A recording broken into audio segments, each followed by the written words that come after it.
এই যে আওয়ামী লীগ যারা করে, বিএনপি যারা করে, জামাত যারা করে, জাতীয় পার্টি যারা করে, সবারই কিন্তু একটা বিশ্বাস আছে। আপনি দেখেন বিএনপি এরশাদ সাহেবকে হ্যান্ডেল করতে পারেনি। না পারার কারণে পুরো উত্তরবঙ্গ কিন্তু এরশাদ সাহেবের সঙ্গে চলে গিয়েছিল এবং এখনো পর্যন্ত যদি ফেয়ার ইলেকশন হয়, আপনি জিএম কাদের সাহেবকে যত খারাপ কথাই বলেন না কেন, জাতীয় পার্টির প্রার্থীরাই কিন্তু উত্তরবঙ্গে হয়তো 2-4টা সিটে কম পাবে, কিন্তু তারা ভালো করবে এবং তাদের সঙ্গে কিন্তু প্রতিযোগিতা হবে। এই জিনিসগুলো কখনো যায় না। আপনি যত খারাপ অবস্থায় করেন না কেন, ফেনী, বগুড়া, নোয়াখালী এই এলাকাতে বিএনপির ব্রুট মেজরিটি। আবার জামাতেরও সীমান্তবর্তী এলাকা চাঁপাইনবাবগঞ্জ, সাতক্ষীরা, বেনাপোল এই সমস্ত অঞ্চলে জামাতের সাতকানিয়া, তো এই সমস্ত চট্টগ্রামের লোহাগড়া, সাতকানিয়া এই সমস্ত এলাকাতে জামাতের কিন্তু ব্রুট মেজরিটি রয়েছে। তো যে এলাকাতে আপনার জামাতের ব্রুট মেজরিটি রয়েছে, জাতীয় পার্টি রয়েছে, সবকিছু রয়েছে, ছাত্রলীগের মানে আওয়ামী লীগের রয়েছে, সেই এলাকাতে গিয়ে হঠাৎ করে যদি কেউ তাফালিং করতে চায়, তাহলে সেই জিনিসটি মানে হিতে বিপরীত হয় এবং এটা আজকের ঘটনা নয়, শত শত বছর ধরে এইভাবে কিন্তু ঘটে আসছে। অযোগ্যদের হাতে যখন নেতৃত্ব চলে যায়, অর্থাৎ ছাত্র যখন শিক্ষককে পড়ায়, তারপরে ভিক্ষুক যখন মালিকদেরকে সে কি পরিমাণ ভিক্ষা দেবে সেটা ডিকটেট করে। কোনো ভিক্ষুক ধরুন আপনি ভিক্ষা দিতে গেলেন, তিনি বললেন যে আমি তো পুরোনো টাকায় নেই না, আপনি আমাকে ভিক্ষা দিতে চান, কম করে হলেও 100 টাকার একটা কর করে নোট দিতে হবে। তো এরকম কথা যখন হয়, বা আপনি যে ভিক্ষা করেন আপনার বাড়ি কোথায়, আমি তো অমুক ডিস্ট্রিক্টের লোক ছাড়া ভিক্ষা নেই না, বা ধানমন্ডিতে আপনার বাসা কোথায়, এই ধরনের হাজারটি প্রশ্ন যখন গ্রহিতা করে দাতাকে, যিনি দান করেন তাকে, তখন বুঝতে হবে যে আপনি উল্টো স্রোতে চলছেন। আমাদের এই সমাজে সেই ইদানিংকাল আপনি দেখবেন যে এই উল্টো স্রোতটা এত বেশি এবং এত প্রবল যে মন মেজাজ ঠিক রাখা সম্ভব হয় না। অনেক সময় মনে হয় নিজের গালে নিজে চপেটাঘাত করি, এমন সব দৃশ্য ঘটছে। অর্থাৎ এই যে ইলিউশন, শেখ হাসিনাকে ইলিউশন, এত বড় একটা মানে পতন, এভাবে পালিয়ে যাওয়া, কোটি কোটি নেতা কর্মীদেরকে যেভাবে বিপদের মধ্যে ফেলে দেওয়া, এটা নিয়ে কারো কোনো অনুশোচনা নেই, কারো কোনো আর্ত উপলব্ধি নেই, ঘুরে দাঁড়ানোর জন্য কোনো পরিকল্পনা নেই। তিনি আসবেন আর সমস্ত নেতা কর্মীরা তার জন্য একেবারে অন্তঃপ্রাণ হয়ে ঝাঁপিয়ে পড়বে। এই জিনিসগুলো নিয়ে এক পক্ষের আশা আর এক পক্ষের ঠাট্টা মশকরা, তার সঙ্গে আমাদের দেশে যে ছাত্র পড়াচ্ছে শিক্ষককে, বা আইলো দেশে কলিকাল ছাগলে চাটে বাঘের গাল। এখন এই যে ছাগলে যে বাঘের গাল চাটে, এরকম দৃশ্য আপনি কতক্ষণ দেখতে পারবেন? সার্কাসে দেখা যায়, সিনেমায় দেখা যায়, কিন্তু বাস্তবে যদি আপনার জীবনে এরকম ঘটনা ঘটে, তাহলে আপনি 1 মিনিটের মধ্যে পাগল হয়ে যাবেন। এটি যে কোনো শাস্তির চাইতে আপনার কাছে এটি খুব কঠোর।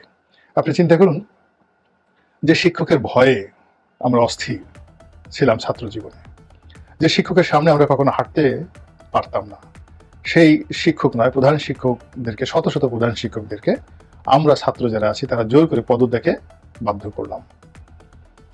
তারপরে অনেক কিছু হচ্ছে, অনেক কিছু হচ্ছে, এই যে মাজার ভাঙা থেকে শুরু করে যা কিছু হচ্ছে, এইগুলো মূলত অমঙ্গলের যাকে বলা হয় স্মৃতিচিহ্ন, আলামত, মন্দ কাজের আলামত। এর বাইরে গোপালগঞ্জকে নিয়ে বেশ কয়েকটি ঘটনা ঘটল। প্রথম ঘটনা ঘটল সেনাবাহিনীর সঙ্গে তাদের একটা সংঘর্ষ, এটি সেনাবাহিনী খুব চমৎকারভাবে সামাল দিল। তারপর আবার এখানে বিএনপির যারা নেতাকর্মী আছেন তাদের কিছু লোকজন সেখানে গেলেন সেই তাফালিং করার জন্য, সমাবেশ করার জন্য। তো এটা আসলে আমার কাছে স্বাভাবিক মনে হয়নি। এর কারণ হলো যে সারা বাংলাদেশের এত এত জায়গা রেখে এইরকম একটা জায়গাতে কেন যেতে হবে? 2 নম্বর হলো যে ওখানে বিএনপি যারা নেতাকর্মী রয়েছেন তারা অলনে ছাড়েন, একেবারে রয়্যাল বেঙ্গল টাইগার হয়ে যাবেন। 15-16 বছর যাবৎ নিষ্পেষিত থাকা মানুষগুলো যদি অলনে ছাড়েন সাহসী হয়ে যায়, আবার 15-16 বছর যারা ক্ষমতা ভোগ করেছেন তাদেরকে আপনি রাতারাতি ভয় দেখাতে পারবেন না। তো যেহেতু গোপালগঞ্জের যারা আওয়ামী লীগের কর্মী সমর্থক তারা সিমেন্টেড হয়ে আছে, তো সিমেন্টেড জায়গাতে কখনো আঘাত করতে হয় না। জাস্ট আপনাদের কাছে ইতিহাস থেকে একটা উদাহরণ দিই। মুসলমানদের মধ্যে একটা গ্রুপ, যাদেরকে আত্মঘাতী গ্রুপ হিসেবে ইতিহাসে তারা পরিচিত, তো তাদের কাজই ছিল নিজেরা মানে প্রথম সুইসাইড করতো এবং সুইসাইডের ঝুঁকি নিয়ে বিশ্বের বিভিন্ন রাজদরবারে গিয়ে তারা ভাড়া খাটতো এবং হত্যাকাণ্ড ঘটাতো, অ্যাসাসিনেশন গ্রুপ। একজন লোক একটা পাহাড়ের উপরে, ইরানের একটি পাহাড়ের উপরে এইরকম একটা আস্তানা গড়ে তুললেন এবং তার কয়েক হাজার এরকম যোদ্ধা তিনি আজকের দিনের তালেবানদের বা আল কায়দার মতো করে তিনি তৈরি করলেন এবং এই গ্রুপটি প্রায় 200 বছর ধরে সমস্ত মধ্যপ্রাচ্যের রাজদরবারগুলোতে আতঙ্ক ছড়িয়ে পড়েছিল এবং স্বয়ং যাকে বলা হয় সালাউদ্দিন আইয়ুবী, তার প্রাণনাশের জন্য এই গ্রুপটি 4-5 বার কিন্তু পদক্ষেপ নিয়েছে এবং ব্যর্থ হয়েছে। এবং অনেক বড় বড় মুসলিম শাসক ছিলেন, তার ইচ্ছে করলে পুরো সেই পাহাড়টিকে উড়িয়ে দিতে পারতেন কামানের গুলা দিয়ে, কিন্তু সেটা না করে দেখা গেল যে তারা তাদের সাথে সমঝোতা করেছেন এবং এই গ্রুপটিকে হালাকু খান গিয়ে প্রথম তাদেরকে উচ্ছেদ করে। এর আগে মুসলমানরা কিন্তু তাদেরকে উচ্ছেদ করতে পারেনি বা করেনি। এর কারণটা হলো যে ওই যে তারা যে হালাকু খান যেটা পেরেছিলেন সেটা মুসলমানরা করতে পারে না, এই কারণে যে তারা যে মতবাদটি প্রচার করতেন সেই মতবাদের সঙ্গে সাধারণ জনগণের একটা সম্পৃক্ততা ছিল। অর্থাৎ 5,000 জন জঙ্গি ছিলেন যারা এরকম কুকর্ম করতেন, কিন্তু তারা হয়তো 50 লাখ সাধারণ মানুষের মধ্যে তাদের যে বিশ্বাস এবং আদর্শটাকে ছড়িয়ে দিতে পারছিলেন। ছাত্রলীগ আসবে, আবার আওয়ামী লীগ আসবে, আবার পুলিশ লীগ আসবে, এই কথাগুলো কিন্তু গত 1 মাসে কেউ বলতে সাহস পায়নি, কিন্তু এই কথাগুলো এখন আলোচনা হচ্ছে। কিন্তু যারা সত্যিকার অর্থে জীবনের ঝুঁকি নিয়ে এই আন্দোলন করেছেন, রাজপথে লড়াই করেছেন, সংগ্রাম করেছেন, জেল খেটেছেন, জুলুম সহ্য করেছেন, অত্যাচার সহ্য করেছেন এবং শেখ হাসিনা পালানোর পেছনে যাদের সত্যিকার অর্থে অংশগ্রহণ আছে, সেই মানুষগুলো যে কোনো কারণে যদি এই আন্দোলন প্রশ্নবিদ্ধ হয়, আন্দোলন ব্যাকফুটে যায়, সেই মানুষগুলো কিন্তু মারাত্মক বিপদে পড়বে। তো কাজেই কোনো অবস্থাতেই আমাদের এমন কিছু করা উচিত হবে না, এমন কিছু বলা উচিত হবে না যে কারণে এই আন্দোলনটি কোনো মতে বাধাগ্রস্ত হয়।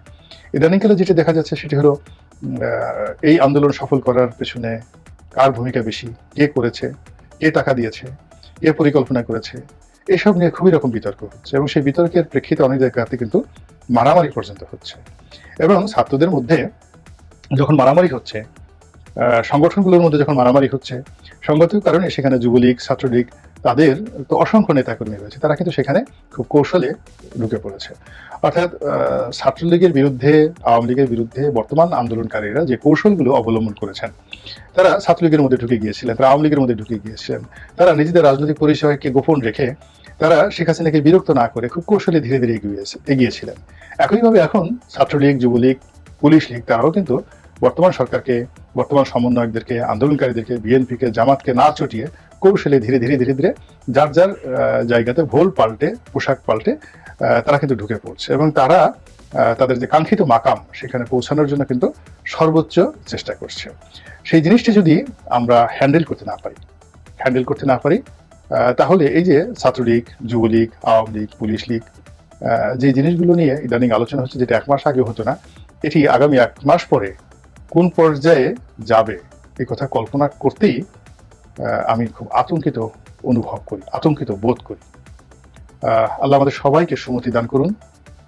আমরা যে বিজয়ের আনন্দে এখন উদ্বেলিত, যেটি মহান আল্লাহর পক্ষ থেকে আমাদের জন্য একটি নিয়ামত, এই নিয়ামতটি যেন আমরা উপভোগ করতে পারি, এই নিয়ামতটিকে যেন আমরা সম্মান জানাতে পারি এবং এই নিয়ামতটিকে আমরা মাথায় করে রেখে ওয়াম্মা বিনিয়ামাতে রব্বিকা ফাহাদ্দিস, আল্লাহ যেভাবে কৃতজ্ঞতা প্রকাশ করতে বলেছেন ঠিক ওইভাবে আল্লাহর কৃতজ্ঞতা প্রকাশ করতে পারি। সেক্ষেত্রেই হয়তো এই বিজয় সুদূর প্রসারী হবে, দীর্ঘমেয়াদে হবে, অন্যথায় যেই লাউ সেই কদু। আল্লাহ আমাদের সবাইকে হেদায়েত দান করুন এবং হেফাজত করুন। আসসালামু আলাইকুম ওয়া রাহমাতুল্লাহি ওয়া বারাকাতুহু।